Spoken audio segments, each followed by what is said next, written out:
Silakan. Terima kasih banyak. Ya, terima kasih banyak rekan-rekan media semuanya. Terima kasih banyak. Bang Rahman, terima kasih banyak.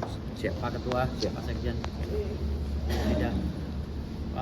Hari ini kita membuktikan bahwa proses peradilan di negeri ini sangat bobrok sekali, ya. Dimana ketika kita ingin mengorek permasalahan yang sangat melanggar kesusilaan, tetapi kasus itu dialihkan ke masalah yang lain, yang remeh-temeh. Bahkan kasus remeh-temeh tentang saya naik meja secara nggak sengaja sampai digoreng dan sehingga saya diberhentikan di Kongres Advokat Indonesia. Jam 8 malam saya diberhentikan di Kongres Advokat Indonesia. Jam 5 subuh saya sudah ditelepon oleh 3 organisasi advokat. Di antaranya Peradi Perjuangan, Peradi WPI dan lain-lainnya. Sampai jam 9 tadi banyak yang telepon organisasi advokat mengajak saya bergabung. Dan mereka bilang, "Tolong Bang, masuk di sini, ini posisi Abang. Ini posisi Abang." Akhirnya karena Peradi WPI yang menghubungi saya dengan sungguh-sungguh dan memberikan jabatan saya sebagai ketua DPD Banten di Peradi WPI, akhirnya saya terima. Dan hari ini saya resmi menjadi anggota Peradi WPI. Dan tentang hoak-hoak yang disebarkan oleh Hotman Paris bahwa saya sudah tidak bisa bersidang, suruh belajar lagi ilmu hukum Hotman Paris. Ya, doktornya dari mana dia? Bicaranya ngaco, literasinya nggak jelas, artikulasinya nggak jelas. Suruh debat dengan saya di TV. Semua buka pasal-pasal. Hotman Paris, kau jangan banyak piknik. Kutantang kau debat di TV. Dari mana dasarnya kau bilang aku nggak boleh bersidang di seluruh Indonesia? Jangan fitnah, ya. Jangan fitnah Hotman Paris. Ya. Kau membuat ujaran kebencian dan menghasut orang agar membenci saya. Ya, nanti akan saya buat perhitungan sama kau. Ya. Dan untuk Kongres Advokat Indonesia, khususnya Ketua Umum, saya terima kasih selama ini telah mempercayai saya sebagai anggota Kongres Advokat Indonesia sudah 9 tahun. Untuk jajaran pengurus juga saya minta terima kasih dan minta maaf atas kesalahannya kaitan dengan plus minusnya perjalanan. Saya tidak bisa buka di sini karena saya orang yang sangat berterima kasih pada Kongres Advokat Indonesia. Jadi itu aja, masalah tindakan-tindakan lain nanti akan saya perhitungkan khususnya kepada Hotman Paris. Ya. Silakan Bu Ida. Saya juga minta maaf kepada Ketua Pengadilan Jakarta Utara, minta maaf juga kepada Komisi Yudisial, minta maaf juga kepada Bapak Ketua Mahkamah Agung, Bapak Kepala Kejaksaan Republik Indonesia, dan khususnya saya meminta maaf kepada Bapak Yang Mulia Presiden Republik Indonesia Jenderal Haji Prabowo Subianto. Terima kasih banyak. Kongres Advokat Indonesia memberhentikan dengan tidak hormat Pak Firdaus dengan alasan yang belum mereka ketahui yang sebenarnya.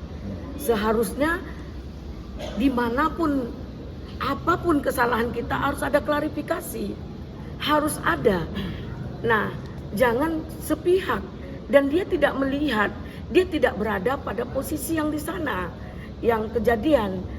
Nah, disinilah maaf, sekali lagi saya mohon maaf, organisasi yang tidak punya anggaran dasar, anggaran rumah tangga yang benar-benar memperjuangkan anggotanya, ini diragukanlah advokat-advokat muda untuk masuk pada organisasi yang tidak bertanggung jawab kepada anggotanya. Seharusnya dia panggil, dia pertanyakan, dia bela. Jika ada sidang etik dulu. Dibawa sidang etik, jika tidak bersalah, jika tidak disengaja atau memang menginjak-injak, berikan dia sanksi. Jangan harus dipecat. Ini apaan ini? Seolah-olah asal ada kasus Hotman Paris dipecat gitu. Jadi Hari Minggu pula dipecatnya. Berarti tidak bermutu organisasinya. Ya, gitu. Minggu malam pula dipecatnya. Nah, orang lagi liburan. Iya, kantor buka. Kantor buka malam minggu nah, malam. inilah seolah-olah ada pesanan mereka menghalalkan segala cara ketika ada pesanan tersebut. Di mana aturan yang mereka pegang? Di mana nurani yang mereka pegang? Organisasi advokat itu sudah lama ya, tapi kok makin ke sini makin tidak profesional gitu. Yang kedua, saya sampaikan kepada Pak Hotman Paris, jangan terlalu mendiskreditkan persoalan ini. Bisa-bisa berbalik. Kita minta sidang terbuka itu yang minta tergugat loh, terdakwa loh yang minta. Seharusnya Pak Hotman yang minta kepada hakim agar perkara ini dibuka dan terbuka untuk umum, bahkan live, agar tahu. Gak usah panggil Bapak Hotman lagi, Hotman aja udah, ngapain panggil Bapak. Jadi di sini kita melihat sepertinya dia melakukan hukum ini sebagaimana pesanan dia gitu. Indikasi ya. Nah, arogansi yang dilakukan oleh ibu hakim tersebut hanya menutup-nutupi apa yang sudah dia dealkan. Sepertinya seperti itu. Intinya begini, peristiwa ini adalah peristiwa pemotongan taringnya Hotman yang selama ini sombong, sekarang di pengacara hebat.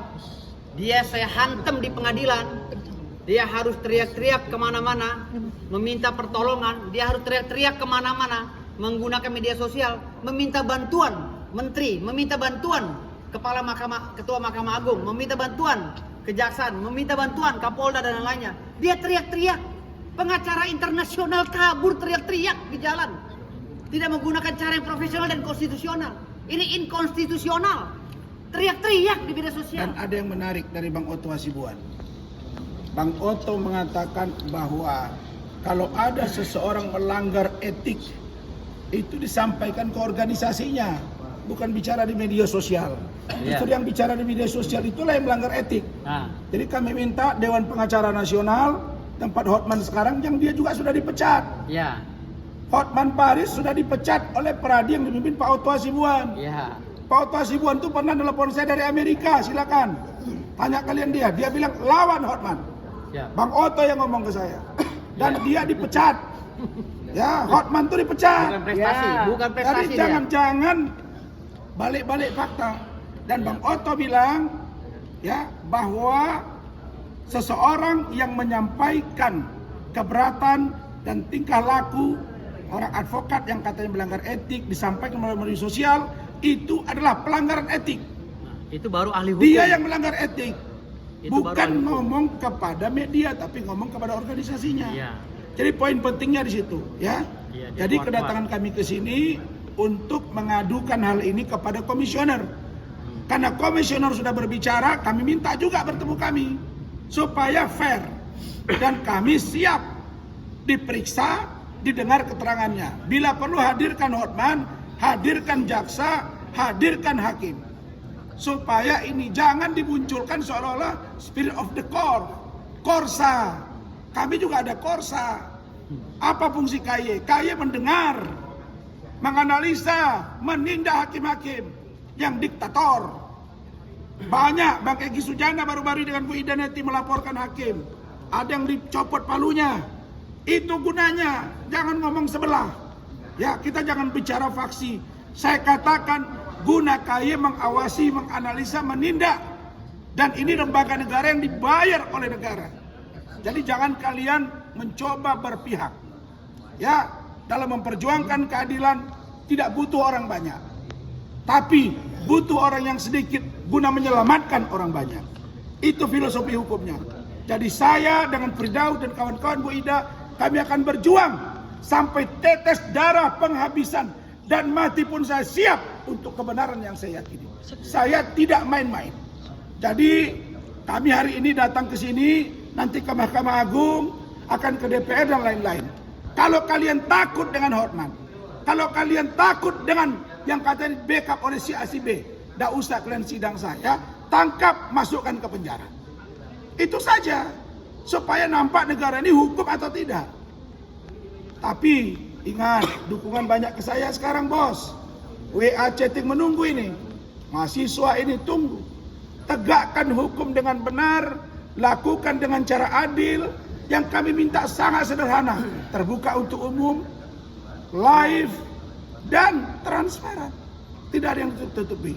Barangkali kami tunggu ke dalam supaya nanti kami bisa tindak lanjuti. Saya closing sedikit. Kami minta kepada Pak Firdaus agar semangat. Semoga apa yang menjadi ujian kita hari ini, mungkin kita akan diangkat derajat oleh Allah Subhanahu wa taala jika kita ikhlas menerima ujian-ujian itu. Nah, kepada Bang Rasman, kita tetap tegar, tetap semangat untuk mencari keadilan dalam peradilan ini. Jangan menjadi peradilan yang tidak jelas, karena ada pesanan, ada titipan, ada sepertinya dikondisikan. Nah, saya yakin Pak Hotman Paris bilang, "Hai sahabat Jangan saya bapak Pak Otto." lagi Bu, ibu bilang bapak terus. Ya, Kalau Hotman Paris bilang Pak Rasman Otto. ada. Hotman itu brengsek. Pak Otto Tidak katanya, pantas dipanggil bapak dia. "Tolong dong," dia bilang kan. Nah, Pak Otto kan tidak mempro ke dia. Pak Otto tidak pro dalam hal ini sebagai institusi kementerian Pak Otto netral. tuh profesional Jadi mungkin banget. kita minta juga pendapat. Kita senang. Ini Bang ke Pak Yusril Iza Mahendra Ya, Pak Yusril. untuk menanggapi bagaimana peristiwa seperti ini. Pak Otto is the best. Dan apabila ada organisasi advokat yang berbuat semena-mena tanpa menghargai harga diri orang, ini juga harus ditindak lanjut, Bang. Jangan mentang dia punya organisasi pecat-pecat, nggak bisa. Ini Itu kan harga diri. ini organisasi saya yang baru. Nah, ini baru penting nih. Hari ini saya udah terbit organisasi saya, Advokat Feradi WPI. Ya. Jadi kalau Hotman bilang saya gak bisa bersidang, dia belajar lagi ilmu hukum. Tapi Ya. Bang Egy Sujana mengharapkan Bapak ikut dengan dia. Saya sudah bikin Ya, nggak namanya enak. Prahmi. Ya. Jadi dia udah mau Pratmi, cetak juga. Pratmi. Ya, Iya, artinya beliau ini diperebutkan. Barangkali Ya. itu dulu. Ya. Terima kasih kami.